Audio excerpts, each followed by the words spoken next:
In the next 10 minutes, you will learn the secret that the experts in PT don't want you to know. But we are going to discuss this and tell you exactly what you need to attack the PTE reading section and how to master it quickly. If you are thinking it is literally impossible, then I should tell you that it is not. But it will need your full focus to reach there. Won't be an easy task. Hello and welcome everyone. I am Anurag from Edutrainex, and this video will change your knowledge and perception about what you need to get a 7-band score in the PTE reading section in the quickest way possible. But before that, please like and subscribe to stay updated and WhatsApp us anytime on the number shown below for paid PT coaching. The most important thing that you should know is which tasks contribute to your reading scores and by how much.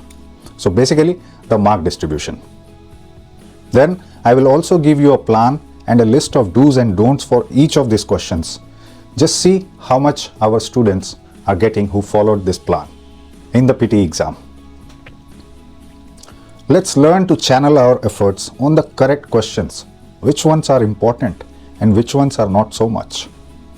In this table, you can see that there are total 9 question types that adds to your reading scores, which are read aloud, summarize written text, reading fill in the blanks, reading and writing fill in the blanks, reorder paragraph, and highlight incorrect words. These are the questions that you need to master if you really want to cross the 7-band score. The reading multiple choice questions and highlight correct summary are not so important. So what you can do is to spend around 40 seconds on each of these questions and try to do it quickly. Answer them quickly. And for the multiple choice, multiple answer questions, just select one response that you can find in the quickest way because it has negative marking in it. For people aiming 79 plus scores, for you guys, all the questions are important. So please don't skip anything.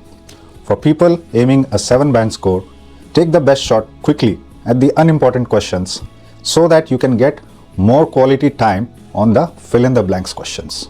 Let's go through the do's and don'ts for the important questions quickly so that you are clear about how much you need to practice, and then we'll discuss about the study plan and how many questions you need to practice daily and also how to manage your time effectively for these questions. Let's start with the read aloud questions. Very, very important, mainly for 2 reasons. Because it contributes heavily to your speaking as well as reading scores. Around 40 marks to each, and it is the first question in the exam. So doing well in this question sets the momentum for your entire exam, which is really important. Keep the microphone right in front of your mouth and speak clearly. You need to speak at a normal speed so that the AI can understand you well. If you speak faster, then AI will not understand you. Speaking normally, also you can complete the response in around 30 to 35 seconds.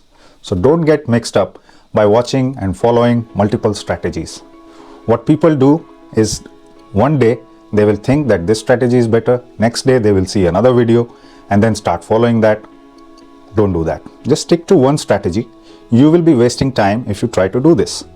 The idea is to speak clearly and skip the difficult words, which can cause you to hesitate or fumble.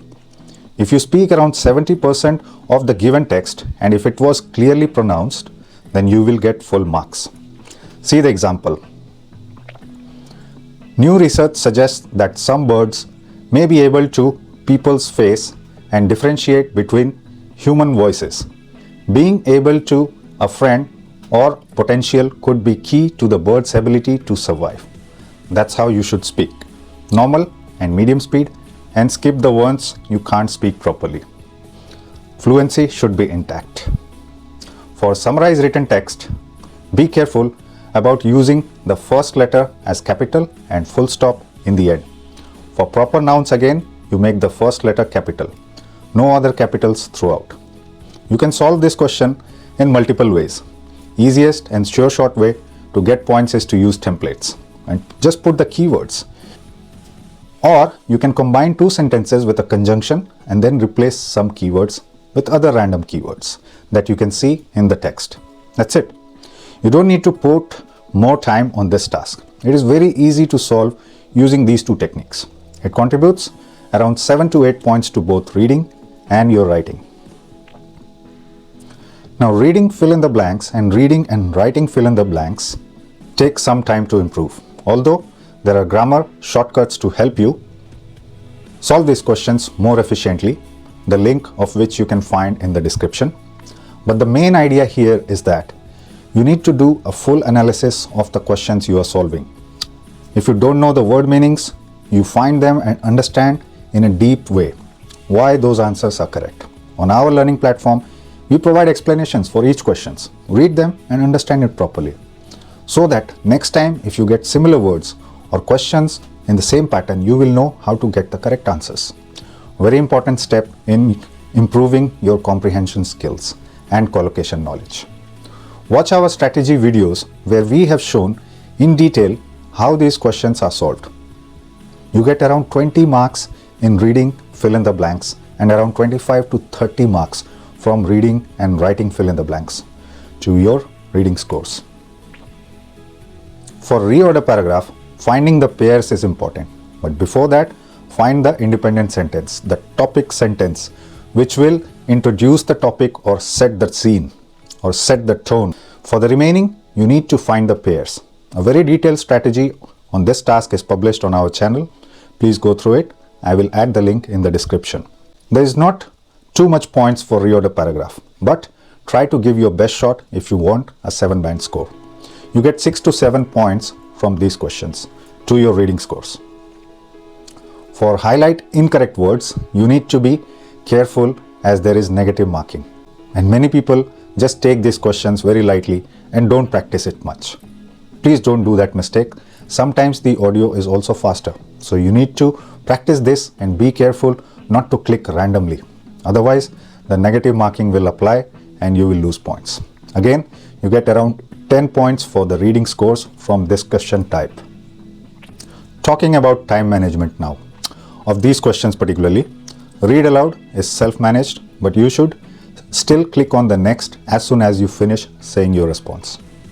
Don't wait for the timer to finish. For summarize written text, spend around 2 to 3 minutes to read the passage, then 5 minutes to type your response, and the last 2 to 3 minutes, very crucial, should be kept aside for reviewing your response, fixing the grammar and spelling mistakes. In the fill in the blanks question, you should be spending your most of the time for your reading section, but try to finish each of the questions in around 2 to 2.5 minutes to be able to attempt all questions. Otherwise, you will not have enough time to complete everything. For multiple choice questions, I already told you before, not more than 40 seconds should be spent on each of these questions, as they are not important for you to get a 7-band score. Highlight incorrect words is again self-managed, but you may spend around 30 seconds more if you clicked on some words by mistake. Don't try to fix your mistakes while you are listening to the audio. Do it in the end after the audio finishes. Otherwise, you will lose track of the audio and the text completely. Now, finally talking about a preparation plan. For read aloud, you should be doing around 15 questions every day. And the aim should be to get at least 12 out of these questions fully accurate. Of course, you can skip the difficult words, but fluency should not be compromised. For summarize written text, whichever technique you decide, the target should not be losing any marks. Try to get full marks. Easy to score this task. For reading fill in the blanks and the reading and writing fill in the blanks, you should be doing 25 questions each every day. And the target should be to get 70% accuracy for each of them. In the beginning, if you are not getting that much, don't get disheartened, but keep it going. And do full analysis of your mistakes. Also, do 5 to 7 questions of reorder paragraph, and even if you get around 60% marks, that should be enough for you to get a 7-band. And lastly, for highlight incorrect words, practice 5 to 7 questions daily and try to get everything right for this question. Then move on to practicing the questions from the latest prediction files that we provide to you monthly or also on our channel. You can see on the screen the elaboration of how our practice platform provides you detailed explanation for every question so that you understand why the answer is correct or not. Continue this practice every day for as long as you are not getting the marks that you need. Some people take 7 days, some people take 15, and some minimum 30 days. So everyone is actually different and the same plan can't work for everyone. So judge yourself and then decide where you stand. How much effort is needed from your side? Only you can decide. Keep practicing and keep improving, because that's the way you crack the PTE exam. Don't forget to like and subscribe, and you can also WhatsApp us if you need paid PTE assistance. As a next step, start watching the strategy videos of the important questions I just showed to you, and start your 7-day, 15-day or 30-day challenge. Okay? Goodbye and see you in the next one.